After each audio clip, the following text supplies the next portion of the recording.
que nos pudieran permitir tener quizás una revolución no armada, Dios no lo quiera, pero sí una revolución que nos permita tener un cambio en razón de una solución que en ese momento no se tuvo más que a través de las armas.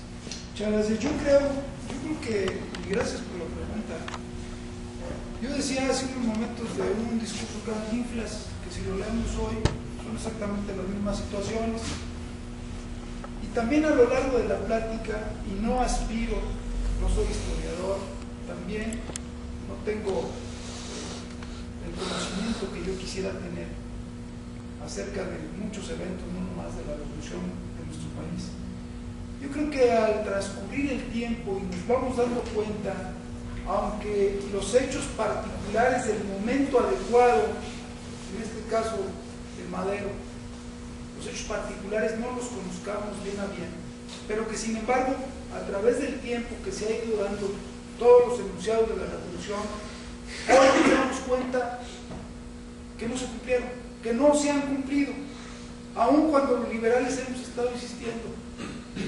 Los elementos, para mi manera de verlo, son exactamente los mismos. Una concentración de riqueza brutal, una despersonalización de la necesidad de quien menos tiene y que siempre lo andamos trayendo del tingo al tango en las campañas, prometiéndole que se va a acabar su desigualdad, nunca se ha acabado. Yo aspiraría, es decir, los elementos son los mismos. La falta de igualdad, la falta de trabajo, la concentración de la riqueza brutal ahora, los elementos son los mismos, no hay nada nuevo bajo el sol.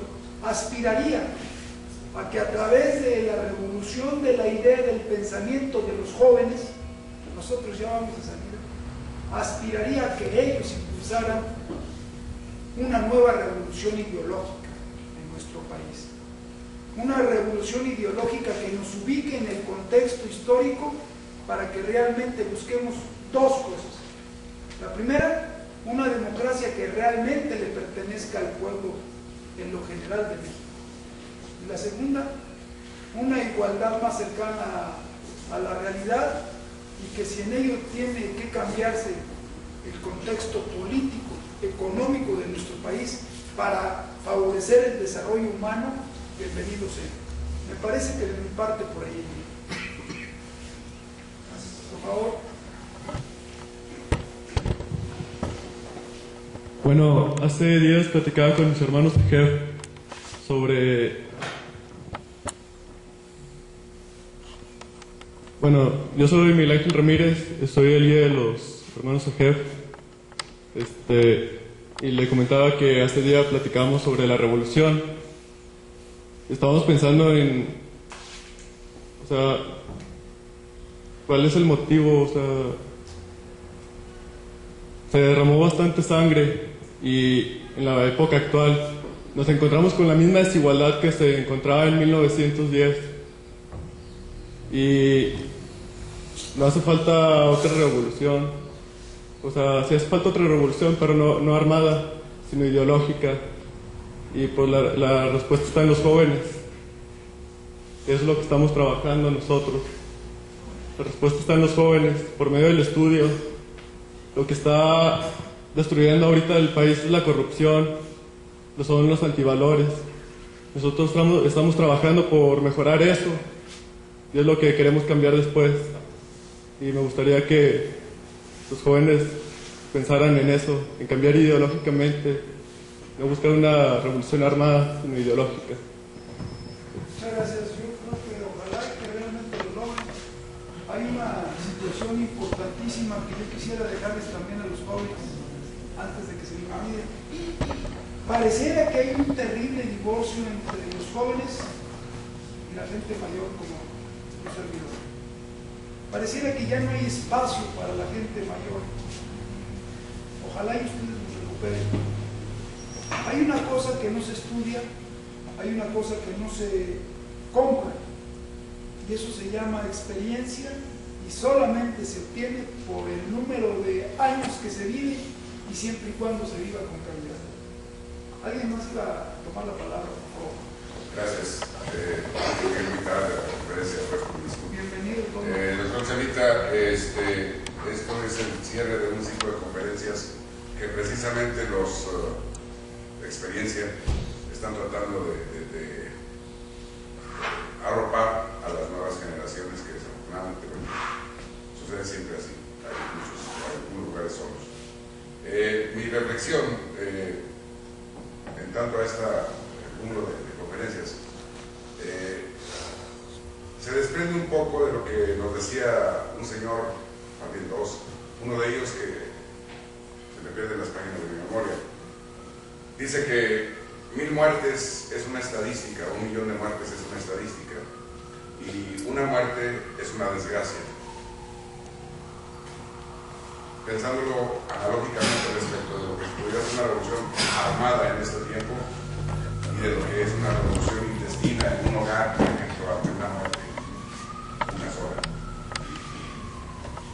Dejo esa reflexión así con un alfiler, porque la recuperaré enseguida, a propósito de lo que decían de una revolución armada, en razón de los, bueno, usted es médico, en razón de los indicadores que esta enfermedad social muestra cíclicamente, como aquello de riqueza acumulada en pocas manos, como aquello de educación fallida, como aquello de un Estado fallido también, en tanto a seguridad, en tanto a muchos indicadores.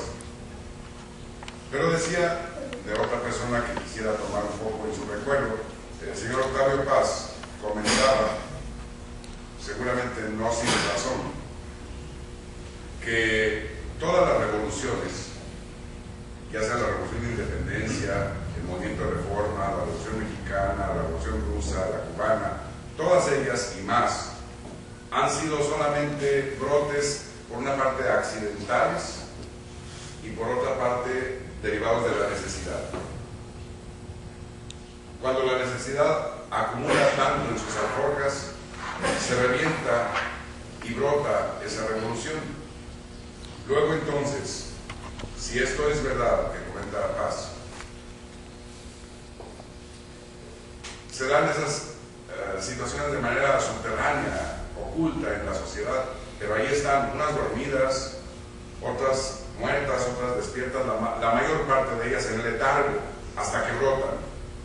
En el año 2009, a la víspera del 2010, todas esas situaciones de que los discursos, seguramente de los 3 ciclos de conferencias, o del ciclo de conferencias en cada día, se han comentado desde Madero y su incidente allá en San Pedro de las Colonias con la pérdida, o ganates pero no quedates, contra aquel enemigo acérrimo de Díaz. Y bueno, en razón de eso ahí empieza la revolución maderista, no tanto por haber perdido la presidencia, sino porque su amigo acá en Parras, perdón, en San Pedro, contra el régimen impuesto, no ganates pero no quedates. Y de ahí deriva el plan San Luis y todo eso.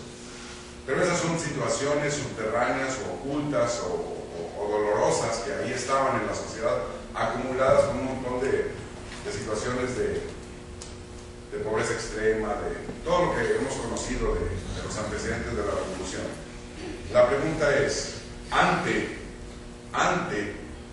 por tercera vez, ante situaciones análogas,